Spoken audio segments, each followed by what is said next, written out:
白菜おネギ豚バラどんな馴染みの具より悪魔好みのお出汁が取れるぜキムチよりも赤い血の赤たるみきった腹肉うまいぜ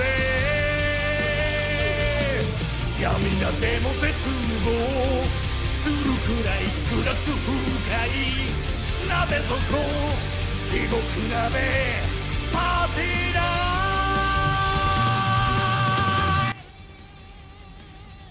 Video games are really weird sometimes.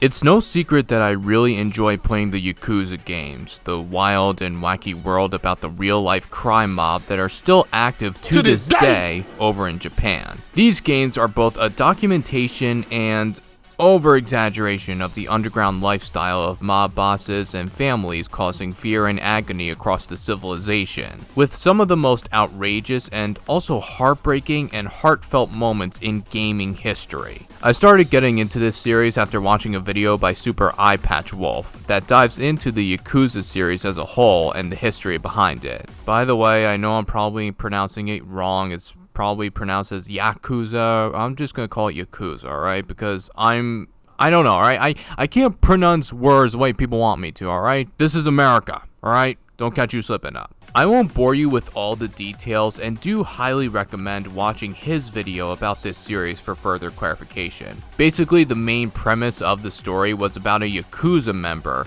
named Kiryu Kazuma, who decides that he wants out of being a member of the Dojima family, which is a subsidiary of the Tojo clan. Throughout the multiple games made, he encounters all sorts of people and former Yakuza brethren that he takes down as this sort of outlaw Yakuza killer dude, which I'm pretty sure became his official job title after a while. He faces these obstacles all while protecting his adopted daughter Haruka. He's one of PlayStation's most badass characters while also possessing a kind heart and wanting to do what's right for himself and his daughter, but keeps getting caught up in the Yakuza lifestyle when all he wants to do is lay down on a beach somewhere and forget about his past entirely. It's both tragic and heartwarming with these games that became popular because of not only the beat-em-up brawling style that the games presented, but it is also packed full of pop culture references, mini games, quirky side stories, and its incredibly realistic world design despite a relatively small looking map.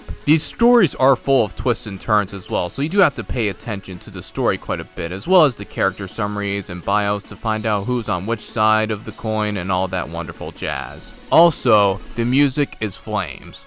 A lot of the games in this series focus on Kiryu's story as a whole, and was immensely popular among the gaming community, so Sega wanted to go into a different direction with its newest title, a story that takes place in 2019, 3 years after the events of Yakuza: The Song of Life, aka the final chapter of Kiryu's legacy, and feature a brand new character to play as. On top of that, it was the first main Yakuza title presented as a JRPG instead of the usual combat button mashing style that the game was known for. You still randomly beat up people on the streets for money and XPing, but now it's a turn-based style game, alongside some of your fellow companions. Now you play as a new character named, and I'm not making this up by the way, Kazuka Ichiban. For those who don't know their Japanese well, thank God I've had the English subtitles with the Japanese voice acting, Ichiban means number one in Japanese, so his name is literally Kazuka number one. That's just so silly. Oh, you strange little Yakuza child. The game takes place in a fictional city known as Kamurocho, taking the game away from the fictional recreation of Tokyo that the original games were based out of. Kazuka is a low-rankings member of the Arakawa family, a subsidiary of the Tojo clan. In 2001, Arakawa convinces Ichi to confess for a murder he did not commit, in order to protect one of the other family members named Sawashiro, who is constantly referred to as Young Master. Ichi willingly agrees to put himself in prison for 18 years, and when he is finally released, no one from his clan is there to greet him after all these years. Heartbroken and confused about the new world he faces, he is then approached by Adachi, a former police officer who informs him that the entire Tojo clan has disbanded, and that Arakawa was the only one who handed over the operations to the police. This allows the rival Omi Alliance to take over Kamurocho. With Adachi's help, Ichi finds his former boss, who instead of explaining everything to him, ends up shooting him in the face. In the face! In the face! No! Ichi's body is found near a homeless shelter by a man named Yu Naba, and the both of them find a strange counterfeit bill hanging in Ichiban's pocket. The two of them, along with other friends of Ichi such as Saiko and Eri, all take odd jobs and research the significance of this bill, and why Arakawa would betray his clan. This leads to discoveries about groups that come under the Omi Alliance taking full control over the region, such as with groups like Bleach Japan and the Asian 3, and why each group is so important to the city's functions. Like any Yakuza game, this one comes with a lot of unique twists and turns, and it's all part of one big giant conspiracy. That, of course, I will not spoil, since you should, of course, play the games to find out what happens. I know, I'm such a tease, right? I have to admit, though, when I saw that this game was a turn-based JRPG-style game, I really wasn't a big fan of it. I was more used to the whole beat-em-up style and different button combinations from previous Yakuza games, all that hoopla. But the more I played it and the more insane and outrageous powers I got from the group leveling up, the more enthralled I became with the gameplay itself. It is a lot like RPG style games where you beat up a bunch of people and upgrade your stats with your confidants, you know, unlocking the unique abilities, all the 9 yards. But what makes this game so unique is the self-awareness that it has with being a JRPG style game. It's almost making fun of its own self without becoming too much of a parody and staying with the heart and soul of any other Yakuza game. Yes, you do have an ex-Yakuza member involved with this group, but the fact that these tasks are being done by normal, everyday human beings is what makes it so surprising. It's almost like the citizens themselves are taking back the rights that were stolen from them by the Yakuza all those years. The only difference is that this group is fighting for the slums and outcasts shunned from society, while groups like Bleach Japan are fighting for the higher-ups and claiming that their justice is right, despite the ever-growing corruption done behind the scenes. A lot of political leaders, especially one in particular from Ichi's past, tries to undermine the group's antics by taking over the political realm and forcing the group to do hard labor tasks in order to survive. This of course leads the group to getting some help from a few Yakuza legends who I will not be revealing, since again, you really do need to play the game in order to find out who these people are. And also playing the other Yakuza games as well to help out with the backstory of all the previous characters. You can't keep getting away with this! You can't keep getting away with it! There is a lot of interesting stuff that you can do, such as the very popular sub-stories, Dragon Kart, which is basically a racing simulation style game, playing old Sega games, watching old movies with friends and trying not to fall asleep by these weird sheep men-like things, underground fighting, and even running your own business where it actually has a mascot as a chicken. It's a whole different series within the game itself where you can actually manage your finances and help an employee's morale by basically giving them the entire world and then some. As you work your company up the ranks and shit talk a bunch of people at a meeting saying you're doing bad when the numbers and the chart says right there that we are making mucha skrilla, okay? Numbers don't lie, ladies and gentlemen. Like any other Yakuza game, it's a world within its own world, and it can take up to tons of hours to explore and see what goes on in this crazy ass game. So yeah, the game is basically weird and really fun, so it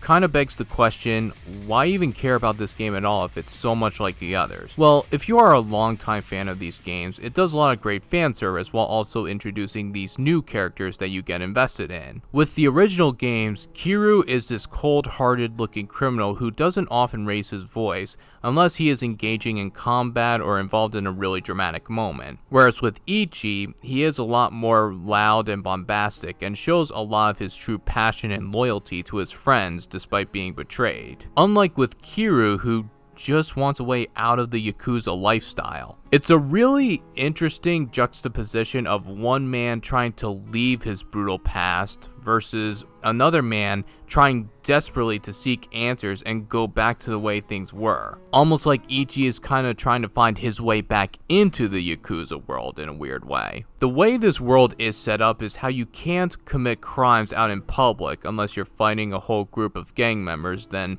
apparently for other people it's okay to watch a group of weird men in costumes getting smashed over the head by a bike. By the way, Kazuka also actually sees supervillains in his head, which makes the whole sequence a million times better. There was a moment in the game where Ichi was talking to Namba about what he always wanted to be growing up. Instead of wanting to be something like a mechanic or a nightclub owner or a desk worker or even a professional wrestler, seriously, Ichiban, him in the G1 climax this year would have been sick. He states that he always wanted to be a hero. Nothing else but a hero for people to look up to despite being part of Japan's biggest criminal organization out there. It's almost like he would have wanted to change the Yakuza from within and show people a different perspective of what the Yakuza were supposed to be like instead of what they always were historically. It's very interesting to note that in real life, while the Yakuza have done positive things for Japan, such as donating to Japan's relief funds in times of crisis or keeping other gangs like the Chinese Triad in check, they're pretty notorious for all the underground conspiracies, buying out elections, drug trafficking, animal cruelty, violence in the streets, and also cutting people's pinkies off for not following direct orders from higher-ups within the organization. So while Yakuza games offer this romanticized view of what being a Yakuza member is like, it's actually a viewpoint of the horrors that come with being part of Japan's notorious outlaws, claiming to have the country's best interests at heart, but also doing some really naughty and terrible things to try and stake that claim. When Kiryu was a member in the original games, he initially thought that this gang would help him follow his own path in life. However, the violence and bloodshed ended up consuming his everyday tasks, to the point where he left by force and did everything in his power to stop the Yakuza from growing and inflicting this pain onto others. Ichi, on the other hand, always wanted to do good for people, especially his own family led by Arakawa. The only difference is that he thought what he was doing was right despite beating up random innocent civilians for money instead of helping them out with their own troubles. It's only until he is released from prison and betrayed by Arakawa that he realizes he was a pawn used in some sort of sick game and never wanted a way out to begin with. By receiving help from a citizen himself looking for answers of his missing brother, Ichi has that chance to redeem himself and do what's truly right as a hero for everyone by taking down the Yakuza gang that betrayed him. It's only when someone else non-Yakuza who saves him that he realizes the entire world changed so dramatically around him. And now he has to change his ways even with his outdated haircut that people make fun of him for. He's a very gullible but protective person who will now help his friends despite his own irrationality. Think of him like Ryuji from Persona 5, which this game is kind of like. Basically, it's just Persona 5 but with adults. There's even this part of game where Ichi becomes a can collector that you can use the funds to make while collecting these cans, and you can buy things like pocket tissues, supplies, and even soundtracks to listen to with your friends at the bar. And of course, some of these soundtracks include, and I shit you not, some of the songs from Persona 5 like Beneath the Mask, which is always a vibe.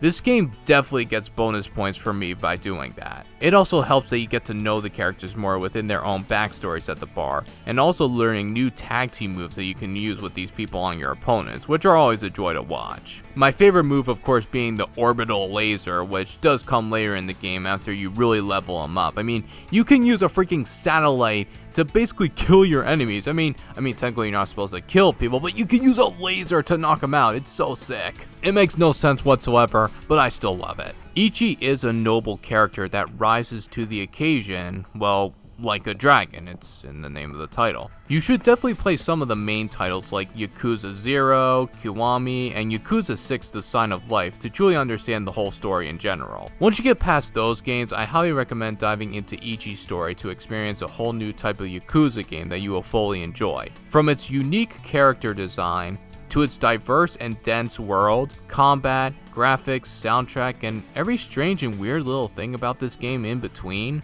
It's really tough to explain why these games work so well. It's an emotional story that's also hilarious, kind of like life pretty much, especially now some of the crazier stuff that's happening in today's world. I mean, it's both tragic and yet sad, and it kind of makes you question your own bit of sanity, and it really doesn't help with playing these games, but I digress. The Yakuza games aren't as popular as they once were, which is ironic seeing as how the real-life Yakuza numbers have dwindled in the past few years. Despite all that, this game itself is still a great look back on all the previous Yakuza games from before, while also starring a new adventure with different kinds of characters. A new age of heroes the world desperately needs. It's a new fun game that you can enjoy with this franchise, unlike, well... Get the fuck away from my friends.